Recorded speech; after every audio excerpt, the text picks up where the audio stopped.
irmãos falam de Deus também? Amém. Abra suas Bíblias aí, por favor, no livro de Romanos, capítulo 5. Vamos ler só apenas o versículo 1 do capítulo 5 e falar de algo muito importante aqui para nossas vidas, que é acerca do Evangelho. Então, através do louvor foi confirmada aqui a mensagem que eu vou trazer nesta noite, que é de suma importância para a igreja. Romanos capítulo 5, versículo 1. Vamos falar do tema central do Evangelho, o coração do Evangelho, que é a doutrina da justificação pela fé. Justificação e a dupla imputação. E tudo que eu vou falar aqui vai estar de acordo com a palavra de Deus. Romanos capítulo 5, versículo 1, está escrito assim: sendo, pois, justificado pela fé, temos paz com Deus por nosso Senhor Jesus Cristo. Vamos orar. Pai Celestial, Deus soberano, te dou graças, Senhor, por este momento, meu Pai, estar aqui para trazer a tua palavra. Eu te peço nesse momento que do Espírito Santo me conduza, Senhor, para a edificação, Senhor, do corpo de Cristo, que é a tua igreja, comprada com teu sangue, como foi falado aqui, que o Senhor nos tirou do império das trevas e nos transportou para o reino do Filho do amor, e que temos a redenção pelo seu sangue, a saber, a remissão dos nossos pecados. Deus, obrigado, Senhor Jesus, que o Senhor nos resgatou com a tua graça, o teu amor soberano, incompreensível. Fica conosco, Senhor, fala conosco, em nome de nosso Senhor Jesus. Que o Senhor venha receber, Pai, que o Senhor venha receber toda a honra e toda a glória através da tua santa palavra, o nosso Senhor Jesus Cristo. Amém. Glórias a Deus. Eu vou falar de algo muito interessante aqui, que é o Evangelho, o coração, né? O coração do Evangelho é a cruz de Cristo, a doutrina que nos salva, o fundamento de algo importante da igreja, é a justificação pela fé. Note que quando o nosso Senhor Jesus Cristo ressuscitou, ele mandou os discípulos fazer o quê? Pregar somente o Evangelho. Lá em Marcos capítulo 16, versículo 15, ele disse: ide por todo mundo e pregai o Evangelho, né? Ser um mensageiro, pregar o Evangelho, ser um arauto, anunciar as boas novas, as boas notícias de Deus.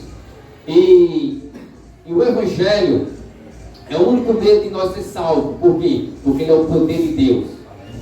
Quando fala do Evangelho, fala da cruz de Cristo, daquela obra que Deus fez para nos salvar através do seu Filho, esmagar o Filho dele na cruz. É o único meio de nós se salvar, é através do poder do Evangelho. As pessoas aí fora, elas necessitam de palavras de conforto, carinhos, ajudas sociais, mas a maior necessidade que o ser humano tem aí fora é de ouvir o Evangelho. Por quê? Porque elas estão debaixo do juízo de Deus, estão condenadas, separadas da glória de Deus, e o único meio de salvá-las não é boas obras, é somente o Evangelho de Cristo. E a palavra Evangelho vem do grego euangelo, que significa boas notícias, boa mensagem.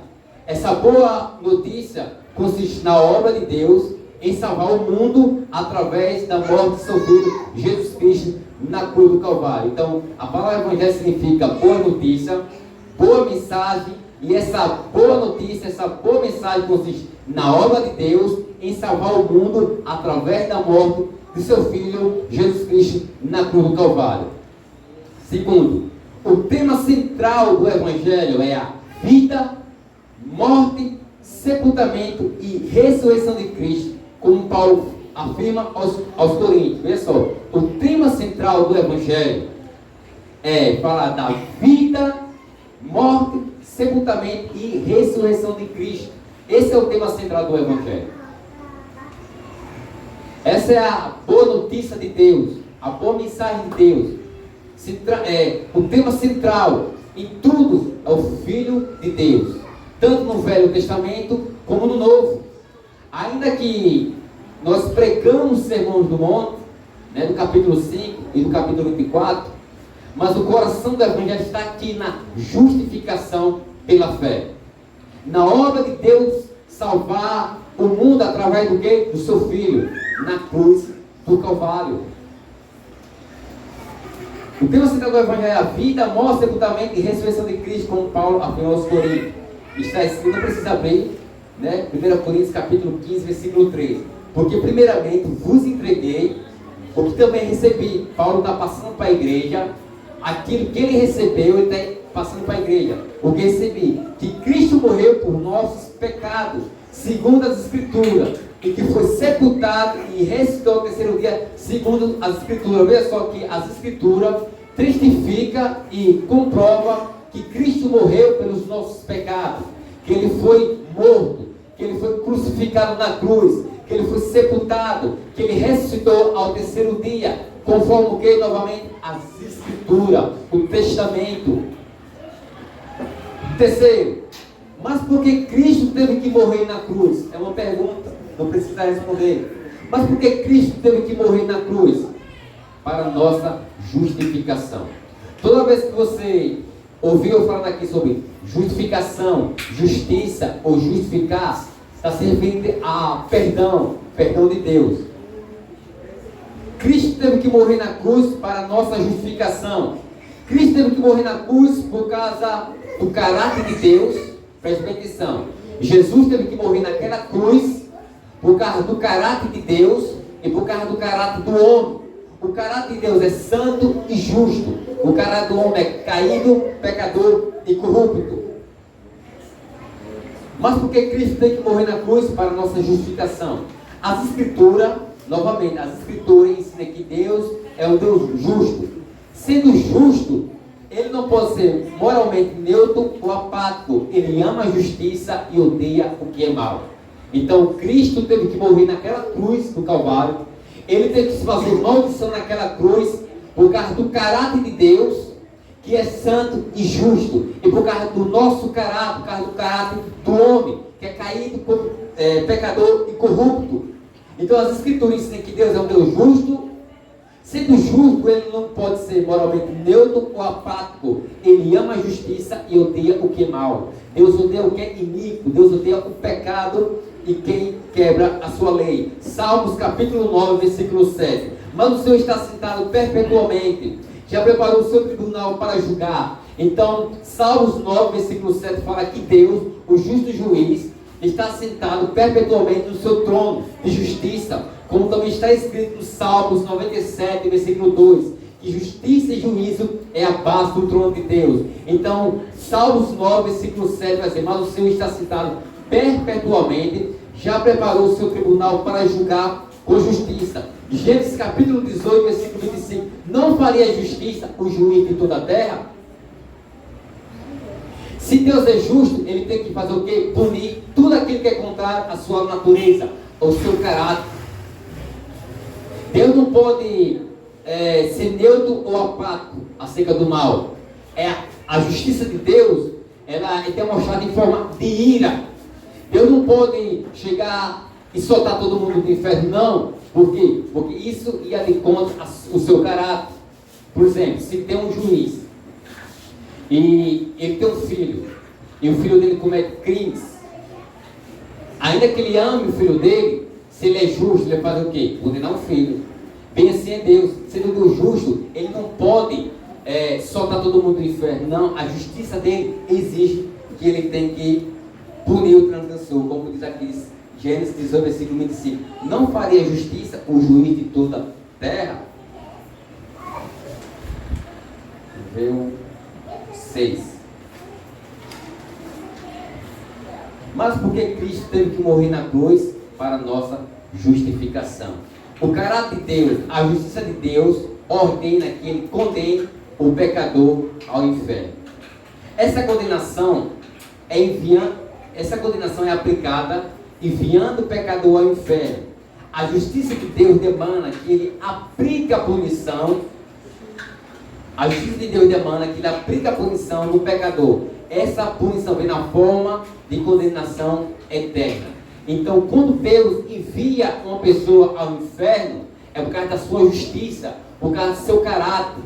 Porque ele não pode suportar aquilo que é mal, a justiça dele, a natureza de Deus, o caráter de Deus que é santo, que é justo, exige que ele tem que condenar tudo aquilo que é contra a sua vontade, a sua natureza. Hebreus 2 vai dizer, para que toda transgressão receba o justo castigo. Transgressão aqui é pecado, é quebrar a lei, é iniquidade. 8. Mas porque Cristo teve que morrer na cruz para a nossa justificação. Agora aqui existem 3 perguntas. Como então um pecador pode ser salvo? Como um pecador pode ser perdoado dos seus pecados? Como ele pode escapar do inferno e ir ao céu? E aqui 3 perguntas. O salmista faz a mesma pergunta no Salmo 24, versículo 3. Quem subirá ao monte do Senhor? Ou quem estará no seu lugar santo? Ele mesmo dá a resposta. Versículo 4. Aquele que é limpo de mãos e puro de coração, que não entrega a sua alma à vaidade, nem jura enganosamente. Este receberá a bênção do Senhor e a justiça de Deus da sua salvação. Veja a pergunta que Davi fala. Quem subirá ao monte do Senhor? Quem estará no seu lugar santo? Aquele que é limpo de mão e puro de coração. Limpo de mão aqui fala que a mão nunca foi dada para o pecado. Não existe esses ensinamentos que diz que o homem já nasce puro. Não. Todos pecaram e destituídos estão da glória de Deus.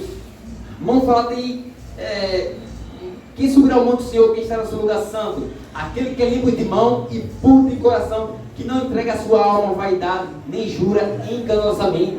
Não existe essa classe. Todos pecaram. O homem já nasce condenado longe de Deus. O homem já nasce morto nos seus delitos de pecado. O homem já nasce escravo do pecado. Este receberá a bênção do Senhor e a justiça do Deus da sua salvação. Ou seja, este será salvo. O que Davi tem em mente aqui é a justiça de Deus, é a impecabilidade de Deus, a transcendência de Deus, a glória de Deus, a majestade de Deus. Quem subirá ao monte do Senhor? Quem pode entrar nos portais celestiais? Ninguém, só quem é santo e quem é justo. Este receberá a bênção do Senhor e a justiça do Deus da sua salvação. Aquele que é justo, este receberá a bênção do Senhor e a justiça do Deus da sua salvação. Aquele que é justo. Só um justo pode ir ao céu. Só um justo pode escapar da condenação. O pecador, para ser salvo, necessita da justificação. Ele precisa ser justificado. 10. Justificação significa vindicar, inocentar, pronunciar e tratar como justo. Este é um termo grego de canose, que se refere ao julgamento judicial. É um termo forense, tirado da área do direito. Não significa tornar alguém completamente reto ou santo, sem pecado, mas anunciar um veredito favorável, declarar o pecador legalmente justo diante de Deus. Justificado significa, no grego, dikaio, reconhecer ou declarar alguém como justo. Então, a palavra justificação no grego significa vindicar, inocentar, pronunciar, dar um veredito favorável. Mas não significa, quando Deus justifica o pecador, que ele não vai ter suas falhas, mas que Deus não vai levar em conta o pecado, a culpa de Adão sobre aquele pecador. O 11. Mas porque Cristo teve que morrer na cruz para a nossa justificação. Romanos capítulo 4, versículo 25. O qual por nossos pecados foi entregue e ressuscitou para a nossa justificação. Cristo ele foi entregue por causa dos nossos pecados, os nossos crimes, os nossos delitos. Para quê? E ressuscitou para a nossa justificação, para nos justificar, nos dar uma sentença favorável diante do justo juiz que é Deus. Romanos capítulo 5, versículo 16. Porque o juízo veio de uma só ofensa, na verdade para condenação, mas o dom gratuito veio de muitas ofensas para a justificação. Veja só, Paulo, no livro de Romanos, vai sempre tratar acerca da justificação. Quando Adão pecou, Deus condenou Adão e a raça humana, né? Por causa do pecado. Ok? Porque o juízo, para Deus aplicar o juízo, por causa do pecado de Adão. Mas para Cristo nos justificar, Cristo teve que levar o pecado da raça humana naquela cruz. Para Cristo nos justificar, né, os nossos pecados foram imputados a Ele naquela cruz.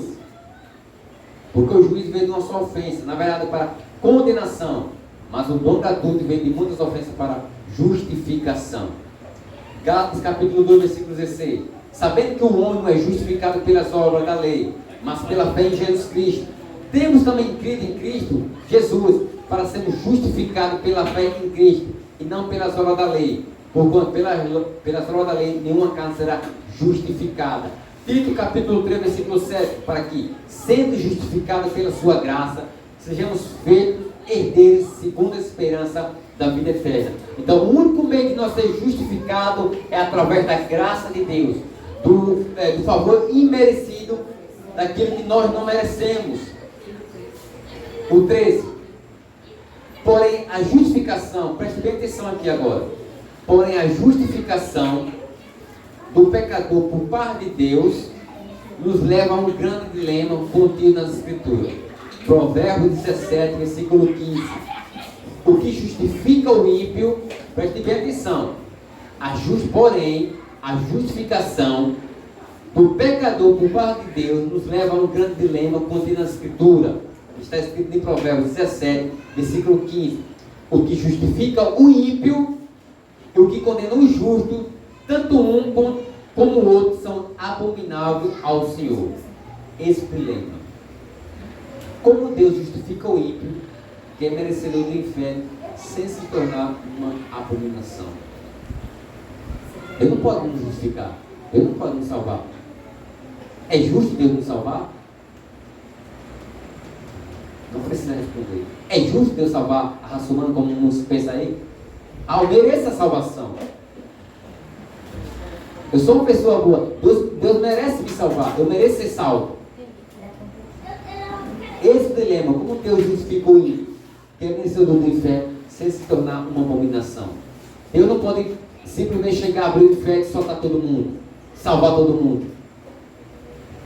Resposta: através da morte de Cristo na cruz do Calvário. Porque se Deus nos justifica, Ele está sendo uma abominação. Você imaginou um juiz chegar e comprovar, o réu é comprovado, ele estuprou uma pessoa, estuprou 10 crianças, é comprovado, e o juiz inocente aquele homem, isso é o que? Uma abominação. Se Deus nos salva pelos nossos méritos, Ele está sendo o que? Abominável. Resposta: através de Cristo na cruz do Calvário. Vou ver aqui. 15. Para entendermos, veja só agora, vou falar aqui da justificação e imputação. Para entendermos de que maneira fomos justificados pela morte de Cristo na cruz, primeiro necessitamos conhecer uma doutrina chamada doutrina da imputação. Você conhece amputar, extrair para fora. Imputação é colocar dentro. Para entender de que maneira fomos justificados pela morte de Cristo na cruz, primeiro necessitamos conhecer uma doutrina chamada doutrina da imputação. Imputação do verbo imputar significa atribuir a alguém alguma coisa, acreditar, colocar na conta. Exemplo, Gálatas capítulo 3, como eu tenho falado, versículo 6. Assim como Abraão creu em Deus, e isso lhe foi imputado como justiça. Quando Deus chamou Abraão, Abraão era ímpio. Abraão não era hebreu. Abraão era de uma família idólatra. Quando Deus chama Abraão, Deus coloca na vida de Abraão aquilo que ele não tinha: justiça, santidade. Porque Deus colocou na conta de Abraão sem ele merecer. Isso é chamado de doutrina da imputação. Conceito de imputação no Antigo Testamento. Levítico capítulo 1, versículo 4. E porá sua mão sobre a cabeça, aqui é Deus falando com Moisés para falar com Arão. E porá sua mão sobre a cabeça do holocausto, para que seja aceito a favor dele para a sua expiação. Depois degolhará o bezerro perante o Senhor, e os filhos de Arão, o sacerdote, oferecerão o sangue e espargirão o sangue em redor sobre o altar que está diante da porta da congregação. Levítico 16, versículo 21, vou explicar esses dois. E Arão porá ambas as suas mãos sobre a cabeça do bode vivo, e sobre ele confessará todas as iniquidades dos filhos de Israel, e todas as suas transgressões, e todos os seus pecados, e os porá sobre a cabeça do bode, e enviá-lo-á ao deserto pela mão de um homem designado para isso. Assim aquele bode levará sobre si todas as iniquidades dele à terra solitária e deixará o bode no deserto. Quando alguém pecava individualmente, o que aquela pessoa fazia no indivíduo? Chegava Deus do sumo sacerdote, só aqui, ao pé do meu pecado, eu pequei. Então, simbolicamente, Arão colocava a mão sobre aquele bode e transferia a culpa daquele homem que pegou contra Deus para o bode. Então era degolado perante a congregação. Já o outro bode, o pecado por Israel, né, simbolicamente, Arão colocava a cabeça sobre o bode e simbolicamente está transferindo o pecado da nação de Israel para aquele bode. E alguém, né, que tem um cargo sobre isso, levar o bode para o deserto para levar os pecados do povo fora da congregação. Então aquele bode morria levando os pecados do povo de Israel fora da congregação. Jesus é visto como um cordeiro que tira, remove o pecado do mundo. João capítulo 1, versículo 29. No dia seguinte, João viu a Jesus que vinha para ele e disse: eis o Cordeiro de Deus que tira o pecado do mundo. Como ele fez isso? Novamente na cruz. Jesus, ele morreu dentro de Jerusalém ou fora de Jerusalém? Fora de Jerusalém. Lembra do segundo bode? Arão transferia simbolicamente o pecado da nação de Israel e levava o bode fora do arraial de Israel para morrer no deserto. Jesus, quando ele sai de Jerusalém, ele está levando os nossos pecados para se cumprir cada detalhe das Escrituras. Aleluia. 17, 18. Tem algumas coisas aqui que era bom no data show, mas eu creio que a igreja está entendendo, para a glória de Deus. Vamos ver aqui. Pronto, aqui. Na cruz, nossas pecados são imputadas a Cristo. Na cruz, nossas pecados são imputadas a Cristo. 2 Coríntios, capítulo 5, versículo 21. Aquele que não conheceu o pecado, o fez pecado por nós, para que nele fomos feitos justiça de Deus. Ou seja, quando Cristo está na cruz, não é por causa dos pecados dele, é por causa dos nossos pecados. Aquele que não conheceu o pecado, se fez pecado por nós, para que através dele, na cruz, nós fomos feitos o quê? Justiça de Deus, pudesse ser o quê? Justificado. 1 Pedro, capítulo 2, versículo 24, não precisa abrir. Levando ele mesmo em seu corpo os nossos pecados sobre o madeiro, para que, mortos para os pecados, pudesse viver para a justiça, e pelas suas feridas fomos sarados. Isaías 53, versículo 4. E nós o reputávamos por haver ferido de Deus e oprimido. Essa passagem aqui de Isaías, capítulo 53, versículo 4, os judeus entendiam que Jesus estava morrendo naquela cruz por causa dos pecados dele, mas não, por causa dos nossos pecados. Quando ele diz aqui, nós o reputávamos por haver, é que os judeus entendiam, achavam que Jesus estava morrendo por causa dos crimes de Jesus, não, mas por causa dos nossos crimes, dos nossos pecados, por isso que ele foi ferido de Deus e oprimido.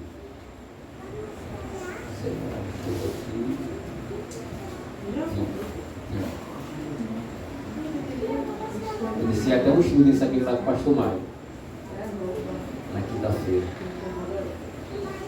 21. Logo, quando Deus olha para o seu filho na cruz, o que ele vê? Justiça? Santidade? Não. Uma multidão de pecados. Eles foram imputados a Jesus. O que ocorreu na cruz? A ira de Deus, preste atenção. O que ocorreu na cruz? A ira de Deus, que deveria cair sobre nós, foi despejada sobre Cristo por nossos pecados terem sido imputado a Ele naquela cruz.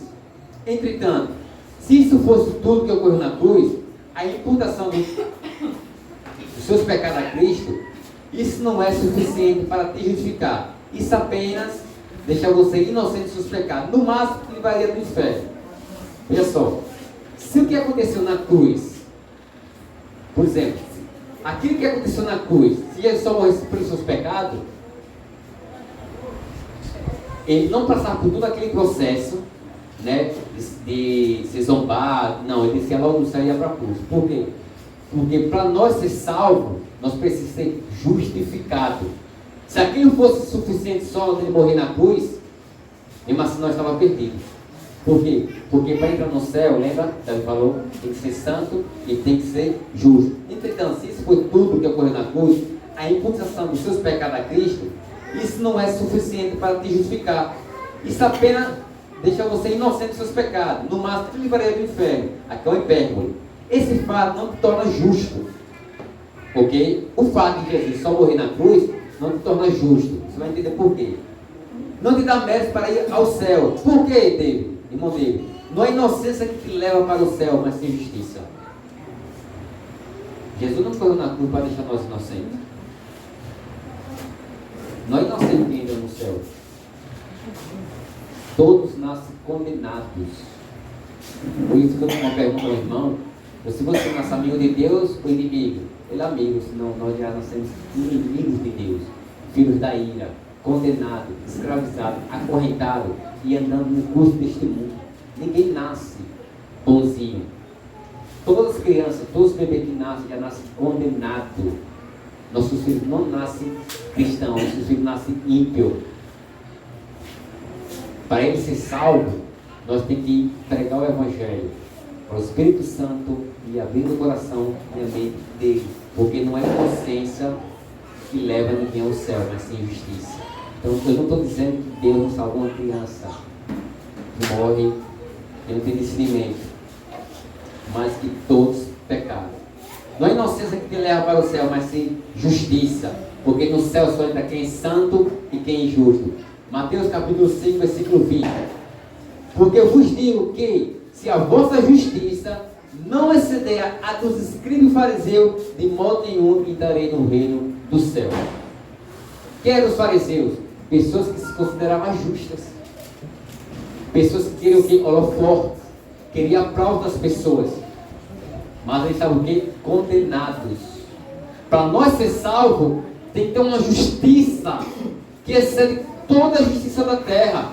Porque não é boas obras, não é inocência, mas sim a justiça de Cristo na cruz do Calvário. 3 e 4.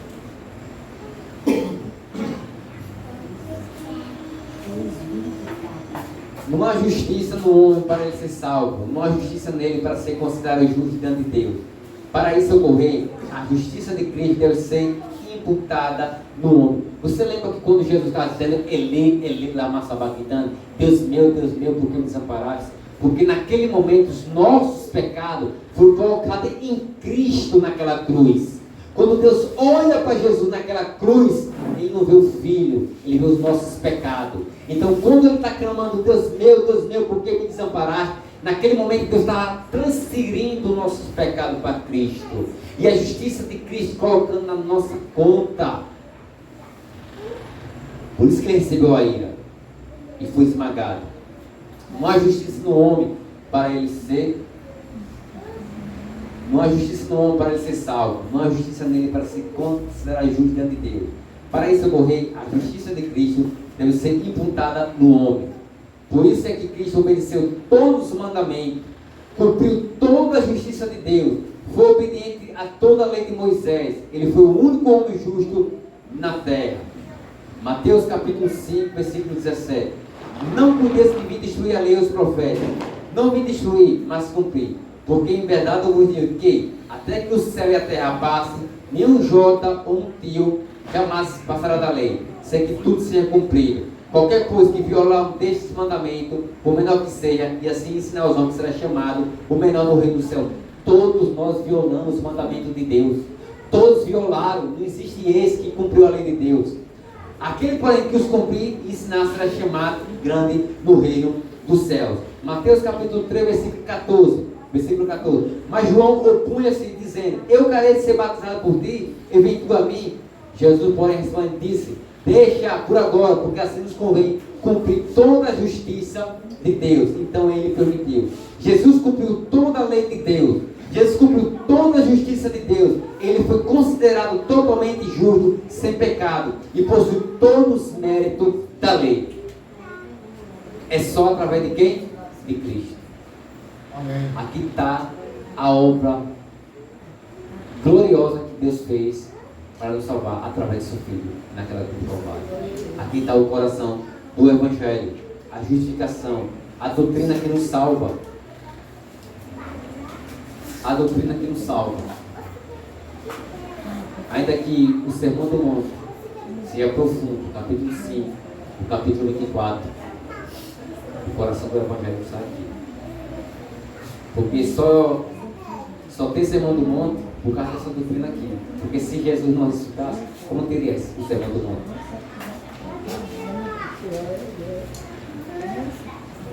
Só tem profecias acontecendo por causa dessa doutrina aqui. Porque se ele não morresse debaixo da ira de Deus naquela cruz, todos nós estávamos o quê? Se não ressuscitasse, todos nós estávamos o quê? Perdidos. Mas o que ocorreu na cruz, veja só, ele morreu, ele foi entregue por causa dos nossos pecados e ressuscitou o quê? Para a nossa justificação. Né? Justificação e imputação. Mas o que ocorreu na cruz? Houve uma dupla transferência. Uma dupla imputação. No momento que o pecador crê, ele não só tem seus pecados imputados a Cristo, mas a justiça de Cristo é imputada sobre ele. Olha que algo maravilhoso.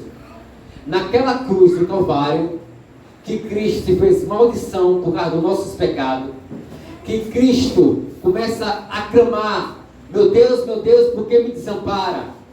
Naquela cruz que Cristo está recebendo a ira de Deus Pai, houve uma dupla transferência. No momento que nós cremos em Jesus pela fé, através do Evangelho, no momento que um pecador que está longe de Deus, ele ouve o Evangelho e crê, os pecados dele é transferido para Cristo. E a justiça de Cristo é transferida para ele. Foi o que aconteceu naquela cruz. No momento que Jesus está morrendo debaixo da ira de Deus, houve uma dupla transferência. Ele está pagando pela a culpa, a dívida que ninguém conseguia pagar. No momento que ele está morrendo, Deus está tirando a nossa culpa e transferindo para seu Filho naquela cruz. E ele está colocando a justiça do Filho na nossa conta, sem nós merecer. É isso que Deus fez. É isso que é o Evangelho, o poder de Deus. Houve uma dupla transferência, uma dupla imputação. No momento que o pecador crê, ele não só tem seus pecados imputados a Cristo, mas a justiça de Cristo é imputada sobre ele. Para quê? Porque não é inocência que nos leva para o céu, mas sim justiça. A obra de Cristo na cruz do Calvário. No momento que nós pregamos o Evangelho para um pecador e ele entendeu o que é o Evangelho, naquele momento ali, Deus transfere os méritos de Cristo na conta daquele pecador. Imagine só uma pessoa que está devendo a outra 1 milhão, ela não tem nada. Aí aparece alguém aqui assim do nada, assim: eu vou pagar a dívida dela. E coloca, dá 1 milhão, rapaz. E que é os méritos? De quem pagou a dívida. Foi isso que aconteceu. Não havia nada em nossa conta, só miséria, só desgraça, pecado, escuridão. Mas o amor soberano de Deus em Cristo, Deus só nos ama por meio de Cristo. O amor soberano de Deus em Cristo que nos amou desde a eternidade. Deus não ama ninguém fora de Cristo. Só através de Cristo. Aleluia, glória a Deus. Aquele que não conheceu o pecado, fez pecado por nós, para que nele fomos feitos justiça de Deus. Não significa que o homem se torne santo. Vou explicar. Ou que nunca mais peque, mas que os méritos de Cristo, preste atenção, não significa, quando Deus lhe justifica, quando Deus tira a sua culpa, quando Deus nos justificou por meio de Cristo naquela cruz, quando Deus nos salvou, nos redimiu do poder de Satanás das trevas, despojando Satanás ali na cruz, não significa que você não vai ter falha. Não significa como se torne santo, ou que nunca mais peque, mas que os méritos de Cristo, por ter cumprido a lei, os méritos da obediência de Cristo, a justiça de Cristo é imputada ao homem. É isso que Deus fez para nos salvar. Quando isso ocorreu? Quando isso ocorre? No momento que o pecador crê pela fé. Como eu li aqui, Romanos 5, versículo 1. Tendo sido, pois, justificado pela fé, temos paz com Deus por nosso Senhor Jesus Cristo. Como o pecador é justificado? Através do quê? Da fé.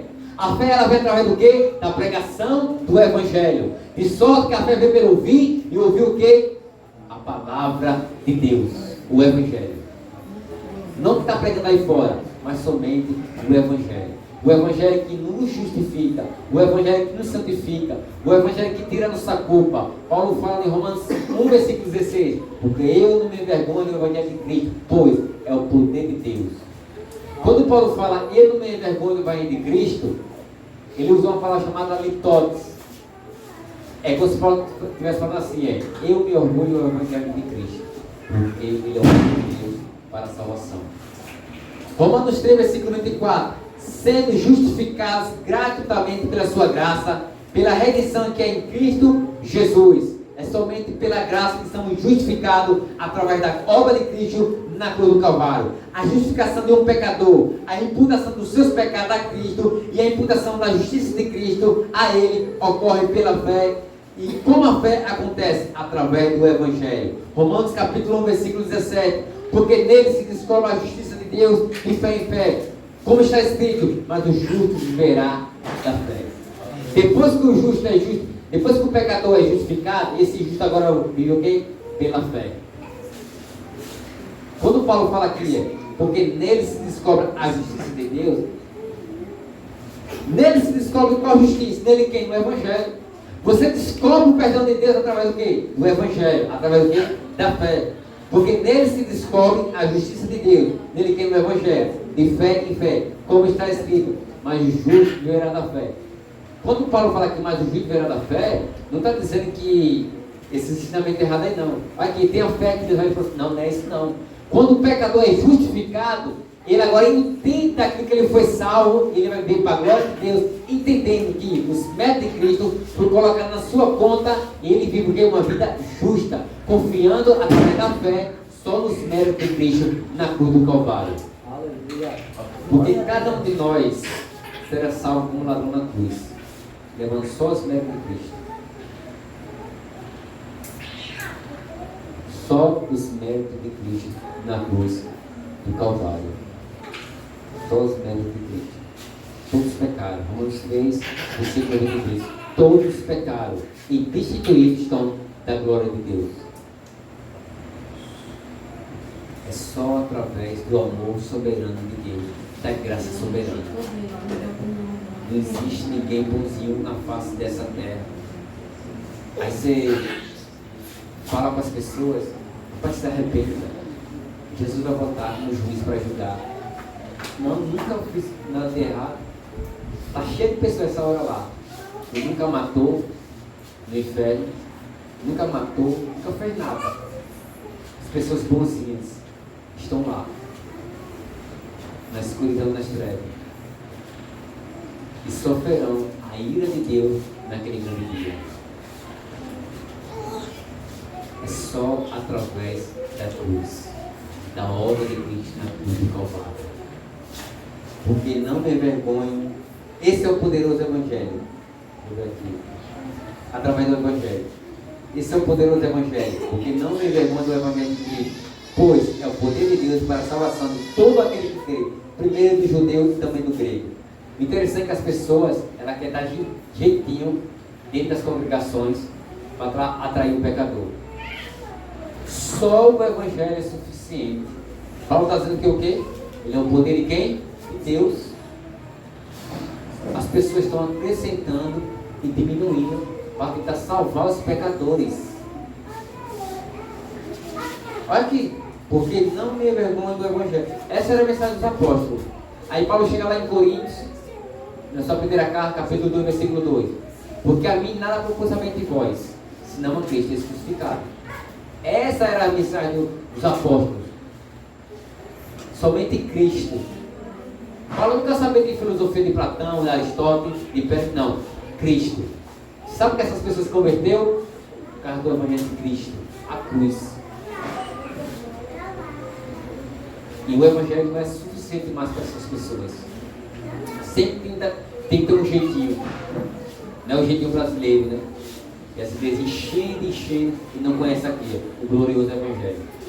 A doutrina que nos salva. A garantia da salvação. Justificação.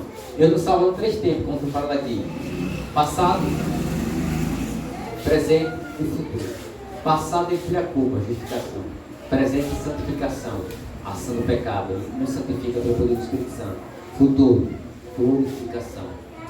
Mas não começa só aí, não termina só aí. Começou na onde? Lá na eternidade. Romanos 8, versículo 30. O qual aquele que nos predestinou, a isso também chamou. Os qual chamou, a isso também justificou. Os qual justificou, a isso também glorificou. Mas Simão Deus, não estou glorificado. Paulo usa aqui uma palavra chamada prolepse. Ele usa aquilo que teve do verbo do passado para falar de algo do futuro. Por quê? Porque tamanha certeza de que isso vai acontecer, que ele fala glorificou como ainda há de glorificar. Então Deus decreta lá na eternidade, ele salva quem ele quer. Irmão, mas Deus salva para o céu e manda para o inferno. Ele é Deus, ele faz o que ele quer. O Obama não pode ser o oleiro, quem fizesse assim? Ele é Deus. O qual predestinou, a palavra é glória no grego. Deus decretou: eu quero salvar Jacó, mas não quero salvar Esaú. Os dois nem haviam nascido, para que o propósito da eleição, então ele decreta. Depois que ele decreta, agora o chamado eficaz, a pregação do Evangelho. Visto que na sabedoria de Deus, 1 Coríntios, capítulo 1, versículo 22. Visto que na sabedoria de Deus, versículo 21. O mundo não conheceu a Deus pela sua sabedoria. Aprove Deus salvar os que creem pela pregação do quê? Do Evangelho. O meio de graça. O mundo vai conhecer a Deus com a sua sabedoria. Conhece a Deus pela sabedoria do Espírito Santo. O Espírito Santo abre a nossa mente, abre o nosso coração, pela loucura da pregação. Aí quando ele predestina, ele elege, ele chama para o quê? Para justificar. Ele traz, justifica, dá um banho, lava com o sangue de Cristo, veste com as obras de Cristo, a justiça de Cristo, a santidade de Cristo. Santifica.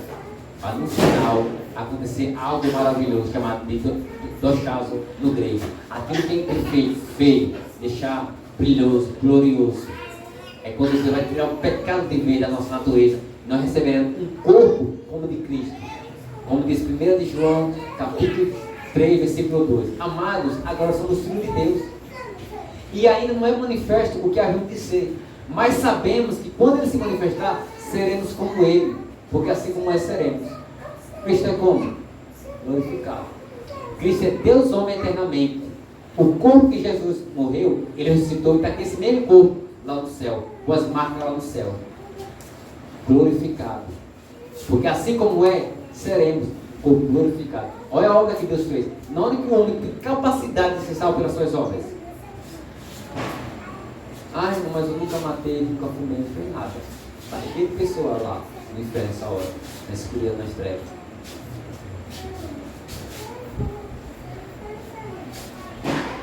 Aí eu estou lá almoçando no trabalho, sempre aparece uma pessoa justa. Ah, sou uma pessoa boa, já as pessoas. Deus não está dando para você. Isso é bom. Deus só quer aquelas pessoas que é mal. Com essas pessoas que é mal por o Evangelho, entende e vê a sua condição, a sua posição, miserável e pecador. Lembra que Jesus falou? Porque se você ler a Bíblia, a justificação ela está muitas vezes de forma explícita e implícita. De forma implícita, você vai ver lá no Velho Testamento. Justificação. Você começa a ler Gênesis e vai ver lá a obra de Deus. Redenção e justificação. Em todo o livro. Ok? Mas principalmente na linguagem grega, do Novo Testamento. Quando Jesus ele interroga os fariseus lá em Mateus capítulo 21, versículo 28. Ele fala uma parábola. Havia um homem que tinha 2 filhos. E disse para o primeiro: filho, vai para a minha vinha trabalhar. Ele disse: não vou, pai. Depois se arrependeu e foi. Depois disse para o segundo: vá, filho. Se eu vou, pai. Ele não foi. Aí ele fala: qual dos dois fez a vontade do pai? Ele disse: o que se arrependeu. Aí ele fala assim: em verdade eu vos digo que os publicanos e as meretrizes vão entrar no reino dos céus e vocês vão ficar de fora.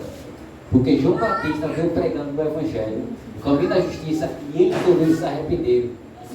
Não é diferente no tempo de hoje. Você pega para essas pessoas aí fora, dentro do ônibus, dentro do terminal, do seu trabalho. Não, mas nunca fiz nada de errado. Aí o Deus fala: então, já que você não me quer, eu vou para a cadeia, eu vou para os hospitais, eu vou para a favela. Porque quando você prega para essas pessoas, elas têm as condições delas. Miséria.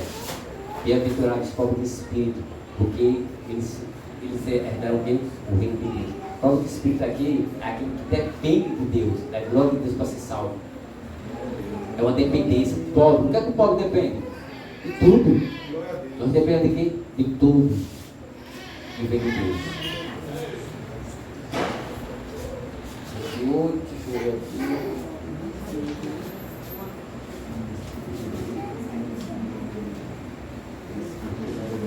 Porque não me vergonha do Evangelho de Cristo, pois é o poder de Deus.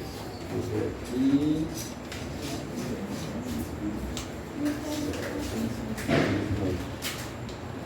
João 19, versículo 30. E quando Jesus tomou o vinagre e disse, está consumado, inclinando a cabeça, entregou o Espírito. Está consumado, no grego significa tetelestai, está pago. Significa que a lei da antiga aliança estava terminada. Não vivemos mais sob a escravidão da lei. Em vez disso, vivemos na liberdade da graça de Deus. Cristo falou o quê? Está consumado. Tetelestai, está pago. A Bíblia diz em Hebreus 7, versículo 19, que a lei nada aperfeiçoou, mas ela nos mostrou uma nova esperança pelo qual chegamos a Deus. A lei apontava para quem? Para Jesus. A lei apontava para quem? Para o Filho de Deus. A lei apontava para quem? Para o Cordeiro de Deus que tirou o pecado do mundo. Ela nada aperfeiçoou, mas apontou para um perfeito, para uma nova esperança, Cristo. Por isso podemos nos consolar, pois Jesus também quitou toda a nossa dívida com o Pai. Com as palavras tetelestai, está pago. Está tudo pago, totalmente pago. Isso quer dizer que Cristo expiou nossos pecados passados, nossos pecados presentes, e se porventura pecamos, que somos falsos pecadores, também nossos pecados futuros. Romanos 8, versículo 1. Portanto, agora, nenhuma condenação há para os que estão em Cristo Jesus, que não andam segundo a carne, mas segundo o Espírito. A garantia, aqui é um decreto de Deus. Não há condenação para quem está em Cristo. O crente verdadeiro, ele não perde a salvação. Muitos ensinam que o crente perde a salvação. De manhã eu estou salvo, de tarde não. De tarde eu estou salvo, de noite não. De noite estou condenado, pela manhã estou salvo. Não existe isso. A obra é perfeita. A obra que Deus fez é perfeita, completa, está na mão de Deus. Ninguém tira da mão de Deus. As minhas ovelhas ouvem a minha voz e elas me seguem. Eu dou a vida eterna e ninguém há de arrebatar da minha mão. O meu Pai que me deu é maior do que eu. Olha que ensinamento as pessoas ensinam. E o ser humano perde a salvação. A ovelha não, o bode perde. A virgem prudente não, as necessitam. É impossível o crente verdadeiro perder a salvação. É impossível. Portanto, agora, nenhuma condenação há para os que estão em Cristo Jesus, que não andam segundo a carne, mas segundo o Espírito. Romanos capítulo 5, versículo 8. Mas Deus provou seu amor para conosco, em que Cristo morreu por nosso pecado, sendo ainda nós o que? Pecadores. Ali está a maior demonstração do amor de Deus na cruz do Calvário. O amor soberano, incondicional. A obra exclusiva. Um Deus santo, puro, que renunciou ao seu trono de glória para vir morrer por pecadores. Ser zombado, humilhado, crucificado. Foi para o Getsemane. Teve uma hematidose, suou gotas de sangue, uma angústia profunda. Carregou aquela cruz pesada. Ali está a maior demonstração do amor de Deus. Se Deus fez o máximo, Ele não fará o mínimo. Se Ele fez essa obra gloriosa, sem depender de ninguém, Deus provou o amor dele, sabe como? Quando nós éramos inimigos, filhos da ira. Logo muito, capítulo 5, versículo 8 e 9, de Romanos, vai dizer, logo muito mais agora, sendo justificado. Se Deus provou o amor dele, quando nós éramos inimigos, muito mais agora, sendo justificado o quê? Pelo seu sangue. Seremos salvos através dele da ira. Como é que o crente verdadeiro perde a salvação? Muitos ensinam. Eu tenho que fazer alguma coisa, tenho que orar muito para ser salvo. Você ora muito por meio de graça que Deus colocou. Porque os muçulmanos oram muito, estão tudo perdidos, se não se arrependerem.